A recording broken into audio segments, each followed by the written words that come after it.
असेल आणि अशा सुपुटीच्या जे काही योजना आहेत ज्यांनी लोकांना प्रभावित केलं जात आहे आणि या योजनांचा खरं तर सर्वसामान्य लोकांना काही उपयोग नाहीये अशा योजना आपल्या पुढे आणून मांडल्या जातात।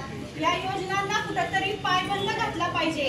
अशा योजनांना आपण ज्या पवार साहेबांनी योजना आपल्या समोर ज्या आणल्या होत्या 25 वर्षापूर्वी त्या योजना या पायाभूत सुविधा लोकांना निर्माण करून देणाऱ्या होत्या आणि लोकांचे खरखरीचे तळागाळाचे प्रश्न सोडवणाऱ्या होत्या। म्हणजे ते शिक्षण असेल, वेगवेगळ्या कंपन्या आणून लोकांना नोकरी देऊन स्वतःच्या पायावर महिलेला स्वाभिमानाने उभा करण्याची जी पवार साहेबांची तळमळ होती ती आज आपल्याला कुठेही दिसत नाही। या लाडकी बहीण योजनेत तर अजिबात दिसत नाही असं मला वाटतं।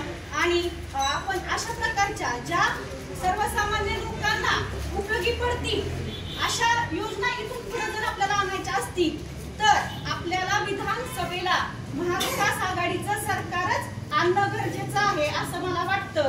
आणि त्याच्यासाठी एक तरुण तडफदार नेतृत्व आणि जे स्वच्छ प्रतिमा आहे या समाजात पुढं ती म्हणजे युगेंद्र दादांची आहे असं मला वाटतं। आणि आज इथून पुढं त्यांच्या पाठीशी आपण सर्वच पवार साहेबांच्या पाठीशी जसे उभा राहिलो त्याचप्रमाणे आपण युगेंद्र दादांच्या सुद्धा पाठीशी कायम उभा राहणार आहोत असं मी त्यांना आमच्या गावातर्फे सांगते। आणि इथून पुढेही त्यांना अशीच साथ देऊ आणि तुतारीच वाजणार हे मी त्यांना नमूद करून सांगते। युगेंद्र दादा असतील आता वादा